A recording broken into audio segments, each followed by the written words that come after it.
In this video, I'm going to answer the question, what do you do if you legitimately do not have the time, energy, effort, mental space, anything like that, money to teach your child to read or do math to perform well in school? The last video, we talked about the fact that many school systems, specifically Baltimore City, was failing, and there was a parent who was saying, I want to hold the school accountable. What's going on? My child is in the fourth grade and cannot read. So we talked a little bit about that and personal responsibility. But then some of you ask questions like, well, what if people really can't? What if the mom herself can't read, etc.? All great, legitimate points. You don't have to know how to teach a child in order to be an advocate for your child. And so that's what I'm going to talk about in this video today. If you don't have the ability to do that, what's your next step? But first, I want to shout out the not really sponsor, but an affiliate that I have, Mel Science. That's what you see in the background. Look how cool this is. These are their newest science kits. If you hear some running around in the background, that's my kids putting together one of their science kits. So this is cool. Dentistry, orthodontics. This is for 14-year-old plus. So really, I would say middle school, like the middle school kids really got excited when they saw this. The middle school kids that I know, and my own kids. So look at this one. So I'm gonna do this one, both of these with my kids because they're really cool. So just because it says 14 plus, I think you can just help them along with it. Surgery, isn't that really cool? So you guys know Mel Science has a bunch of other kits for starting at ages, I think 5 plus, dealing with science, chemistry, STEM learning. Here's the art of math. They have some really cool things, so check them out. I'm going to leave the link in the description box below, and that helps to support my channel. Also, if you get one of the chemistry sets, it comes with these cool goggles and beakers and slides and things like that. So check out Mel Science. I also want to show you this one because this one looks fun. Luminescence. I know we teach that in upper elementary, so that'll be cool for the kids to do. I'm going to leave these here. You guys check out the link to help support this channel. All right, now let's talk about what you can do. I'm literally going to tell you exactly what to do if you have a child right now who is struggling and you are at a school that is struggling. But first, I want to kind of go over the hierarchy of what education is in your state so that you can kind of understand what I'm talking about. Just stick with me here. It's all going to make sense in about 45 seconds. So first, we have the teacher level.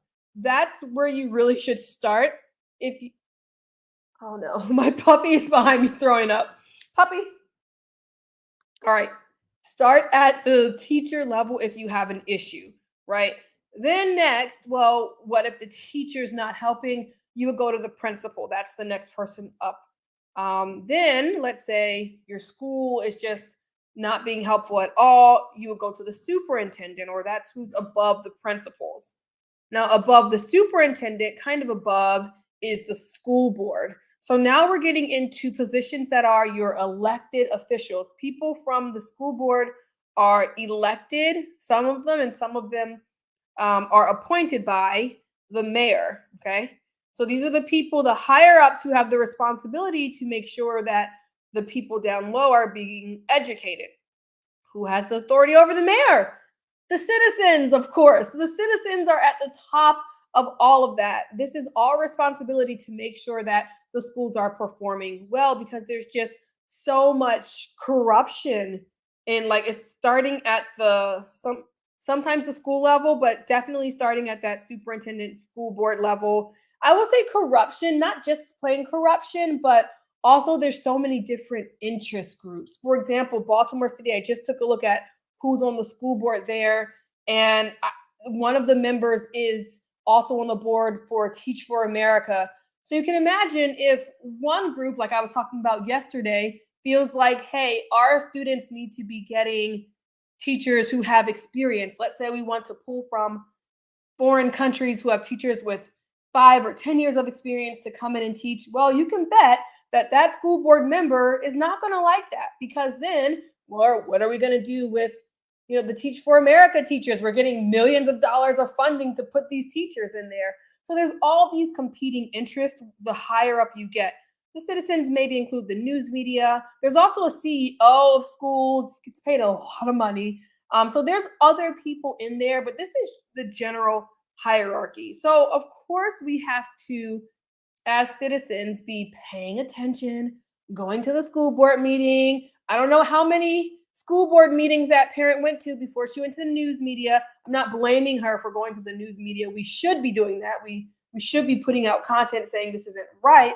But there's other like things that you need to be taking, other steps you can take as a citizen to improve the schools. Now, down here, so the teachers also have steps they can take if they feel like something is going wrong, right? That would be the teachers union. But who do we as parents have? Well, we have the PTA. Many city schools don't have a PTA. And I'm talking about Baltimore city schools, but just poor performing schools in general tend to either not have PTAs or not to have very active PTAs. So I wonder, is that parent a member of their school's PTA, or did they try to start a parent teacher association? I don't know, but I know that when we were young, our parents were at our schools often. Our parents advocated for us and advocated for the teachers often. It's not just about giving the teachers something on Teacher Appreciation Day, it's making sure the teachers and parents are working together so that our kids can have a good education. So that is the level, this purple, this is the level where we need to be working at in order to make sure your child is getting the education that they need. So that's what we're going to talk about today, just the teacher, principal, parent level. But of course, you need to be participating in school board meetings and voting. Things like the mayor's office, that doesn't come up. Like, there's not going to be another mayor for another 4 years, right? The school board, it's like every couple of years. So those are things that, yes, you want to change, but that changing like in 4 years is not going to help your child who's in second grade now. Step one, let's get into it now. Now I'm going to tell you what will actually work. And this is just one method. There are many, not many. I'm sure there are other methods that work. I've seen other things work, but I want to talk about getting your child private tutoring within the school. And I'm not talking about intervention. Many schools have interventions. I'm sure Johnston Square, the school we were talking about yesterday, has intervention programs. I'm sure they are pulling out students to get intervention. Apparently, that is not helping too well on a level that we can see. Parents have told me, yeah, they're pulling out my child every week or every 2 weeks, or not every 2 weeks, twice a week or 3 times a week, and I still don't see any improvement. Well, I'm going to tell you what's going to actually help. So, number one, the first step. Actually, before I get into this, let me just say there's going to be, if you want to look at any of the resources I'm talking about, I'm going to link them down below so you can check on them there. But things may vary from state to state, school district to school district, and your school may have a different policy. But this generally is attainable for everyone who's in a public school. If your child is in private school, I don't know if this is going to work. So step one is to make sure that your child has a good teacher. And by good, I mean reasonably good. The person is a good person. They are trying to teach. They have good intentions and they have a little bit of skills, or at least they can teach in a small group setting. It doesn't really matter if their classroom is messy or out of control or whatever. What really matters for what we're talking about is their mental state and their dedication to the education of children. Now, how do you do that? You have to visit their classroom.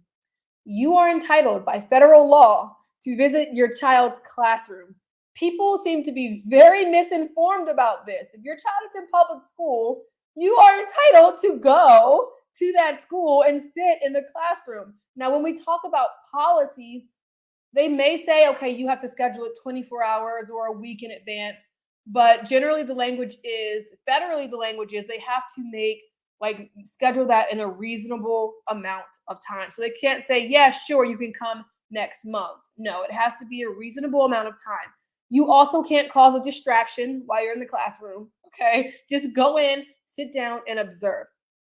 A lot of people, even at the school level, are misinformed about this. So if you get any pushback, if they say, oh no, for the privacy of the other kids or blah, blah, blah, blah, that's totally wrong. They're 100% wrong. And you can show them the federal law that I'm going to link. So go visit the classroom. I would personally start out visiting the classroom.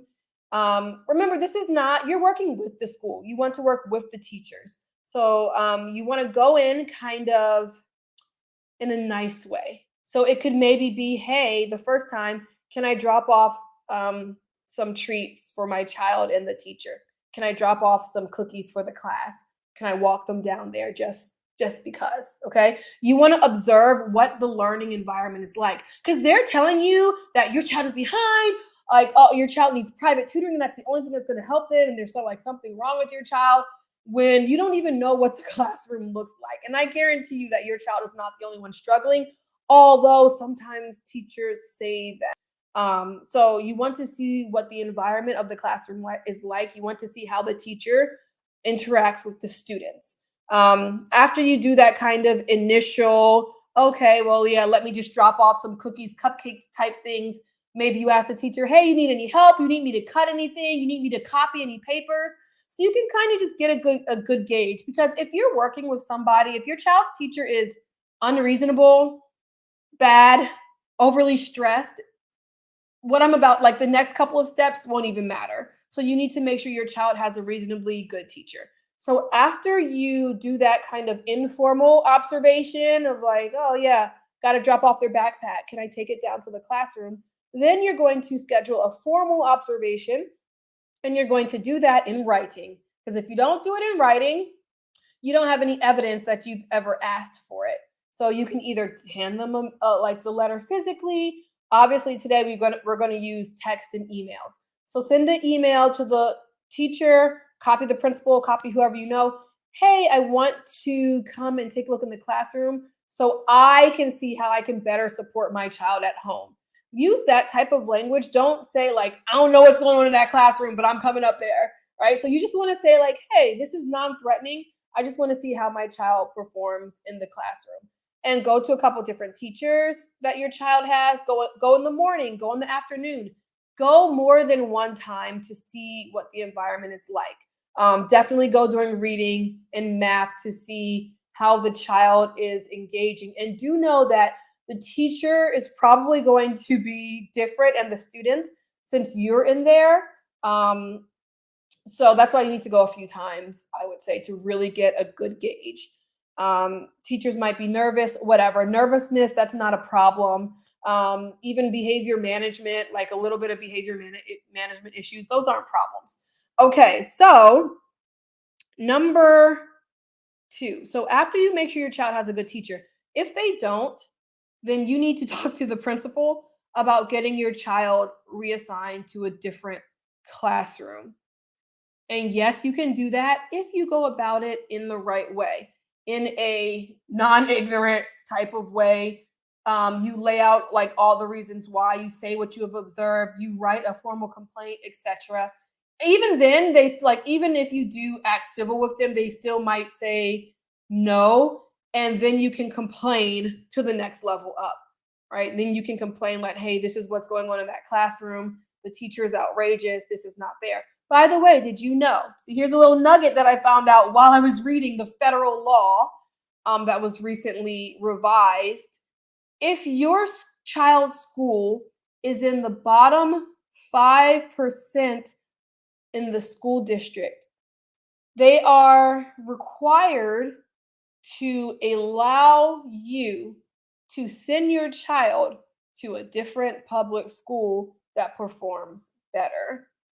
And there are certain funds that they can use to transport your child from either your home or that school to another school. So you can look into that policy as well. But anyway, that's something different. Let's keep going.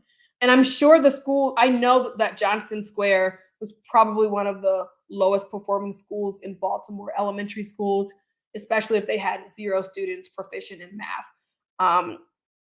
Things that parents don't even know. The teachers there probably don't even know. I don't even know if the principal knows that, but there are There are little things like that that are available. So don't assume that what they're telling you at the school is correct. Okay, step two. Let's say the teacher's pretty reasonable. You're going to meet with your teacher. You're going to talk to them to make a plan for your child. Now, the thing that works every single time is either small group or one-on-one reading tutoring. So we've been doing this from phonics to reading thing, right? And we know that the research says that a little bit of tutoring, like high intensity every single day over a period of time, is better than like once a week tutoring or twice a week tutoring or something like that over several years. This is what's going to catch your child up. So you want to make a plan with the child's teacher so that they can tutor your child either during the school day or after the school day. Now, the good thing about younger teachers and older teachers, I would say, so teachers who don't have kids at home, and this is a plus to Teach for America, is that they can spend all their day at school. So when I was a first and second year teacher, after school, I would spend for free my time tutoring small groups of students. So just start off by asking around the different teachers, asking them if they'd be willing to tutor your child in reading. And if you tell them, hey, I already know this really great program, go to this person's YouTube channel or Instagram and you'll check out this program. It's really easy. All we need to do is get the teacher's guide and the student books, and all you have to do is sit down with my child. All you have to do, but sit down with my child for 20 minutes during lunch period or after school or something. I feel like this would really catch them up. I just don't have the expertise to do it. Can you please do it? Some of them will say yes, just by you being nice. Now, if they were like me in my last couple of years when I had kids, I'm gonna have to be like, that's a no for me because I need to have time with my kids. But just because your child's teacher can't do it doesn't mean there aren't other teachers in the school who are willing and able to do it. And the great thing about this teacher's book is that you don't have to have any experience in teaching a child to read in order to use it. So teachers should find this book pretty easy to do. Now, the other part is that there are often, just like the law I said says that you can send your child to another higher performing school, there's also often funds available for tutoring, or for intervention for catching kids up that people don't even know, that we don't know are available. The principal might know and they're not using it or they don't have the time, but there are funds available for teachers to teach after school. So I remember when I started tutoring my first couple years, I wasn't receiving any money. And then I think it was like January or February, and they were like, oh, yeah, like here's some funds, teachers, that if you want to tutor after school, you can get paid $100 a day or so. It was something like that. Why didn't they tell us that in the fall? Because it's a hot mess and everyone is doing other things. So there may be funds available. Ask the principal if there are funds available for you to pay that teacher. Um, if not, there are no funds available, then you're going to pay for it and you're going to fundraise. So here's how I kind of calculate this out in terms of like private tutoring. You can offer to pay the teacher their pay or even double their pay, because teachers, you see, in Baltimore, the starting salary is $50,000, and that's really pretty high for teachers. It seems like a high number, but when you consider teachers get paid like 23% less than other college educated professionals of their same level, it's not that much. But anyway, so I took $50,000 divided by about 1,600 hours. So there's generally 180 school days. And then we have, professional development days, and we have days in the summer beforehand. We have to come in a few days. We have to stay later. So I just rounded up 180 to 200. So $50,000, right? Divided by 1,600 hours. Wait, let me see. I'm sorry. So that would be 200 days that we're teaching. Sometimes we have to go in on Saturdays in Baltimore. They have to do that. Very sad.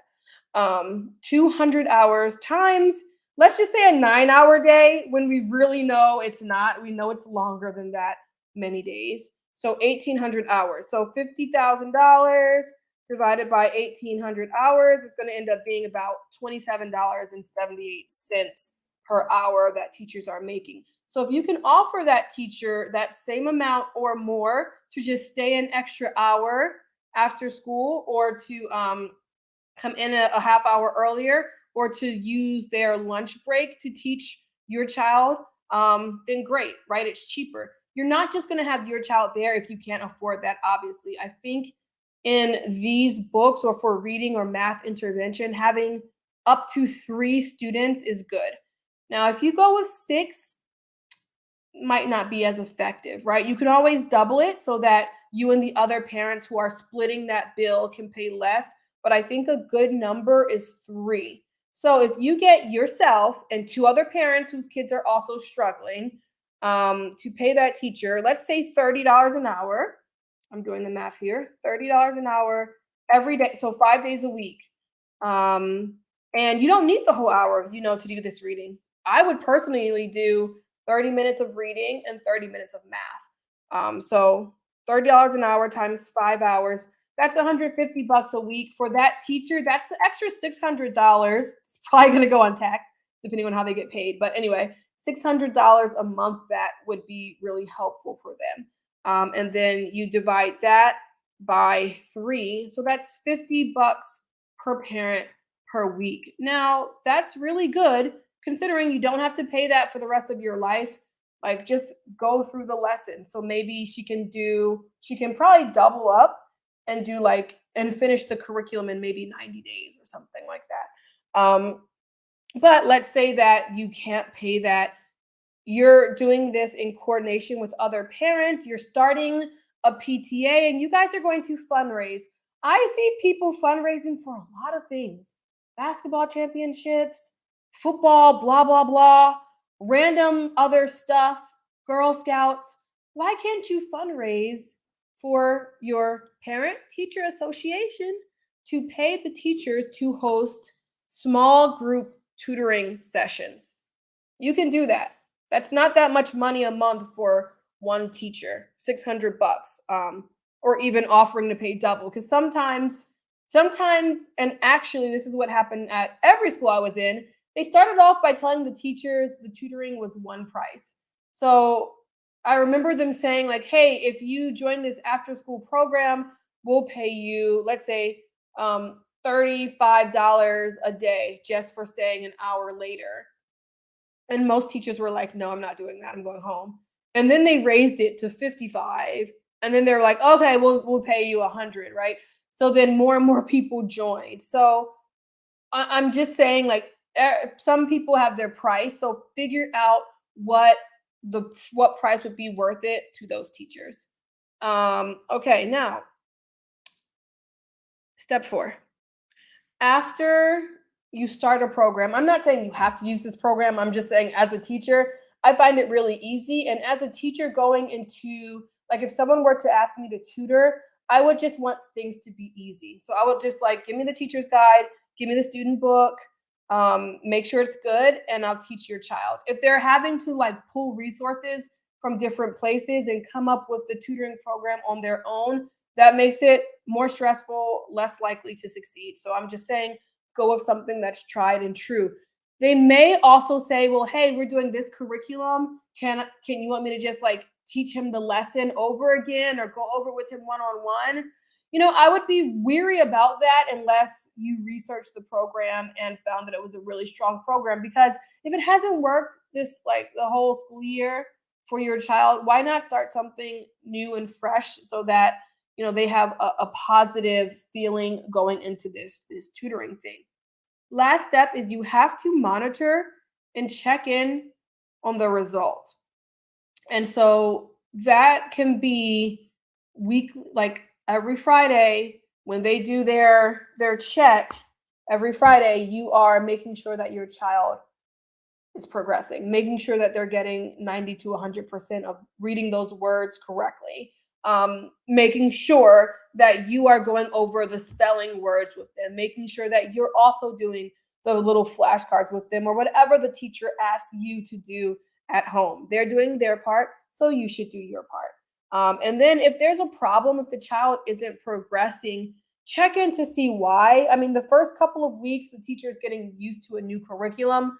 That can play a part. But after a while, if you're like, okay, there's no progress here, we need to use a different teacher or come up with a different method. And I just want to end with it's not your child. It's really not. It's not your child. I want to just make sure I say that because it seems like a lot of blame is put on various levels, including on the child level. Like, well, your child needs something special and extra, when what we're calling special and extra is just normal.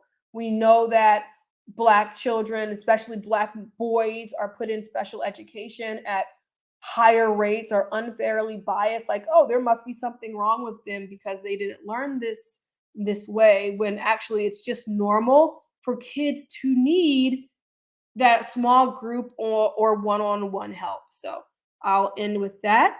That's the end of this video. Now I'm going to look at the questions. Just want to remind you guys when I put it up to check out the link in the description box and try out Mel Science. I'm sure there's some offer going on that really helps the channel, and I get a commission for each one of these that you guys try out. So now I'm going to look at some, I think I saw like two questions. Oh, is it mandatory to complete a volunteer packet, or is this their way of delaying the class observation? I am not 100% sure. However, I have heard of schools saying that you need to complete that volunteer packet or like go through a background check in order to visit the child's classroom. And that is totally untrue. That is their way to delay or to try to deny you from visiting the classroom.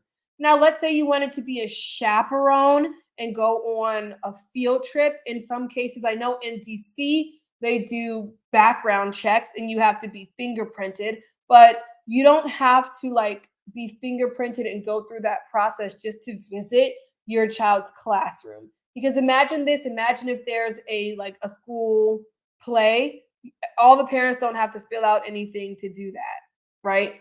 Um, so yeah. Now, if there is a volunteer packet, let's just say, fill it out. But you're not going there to volunteer, you're just going there to observe the classroom. So thank you for bringing that point up because a lot of places do try to delay and deny parents for a variety of reasons. They may have something bad that they're trying to cover up, or they just may be trying to give the teacher more time, or they really just don't know and they're very misinformed. Okay. The best way to help with math. That's going to have to be a separate video, but it's the same thing of doing small 10 to 25-minute lessons a day, making sure that you have a curriculum that is teaching children math sense and then moving up from there. All right, so I'm going to end this live. It is 10:47 here, and I've been researching for this video, so the girls haven't started their homeschool day, and the science is sounding pretty messy in that room right now, so I'm going to go. Let me know if you guys have any other questions. My son's almost 30, but I always was at the school, ended up having to pay for a private tutor. He really needed help, but they only offered tutoring for Title One. Yeah, that can be a problem if your school, that's a really good point. So if your Title One schools do get a lot of funding for tutoring.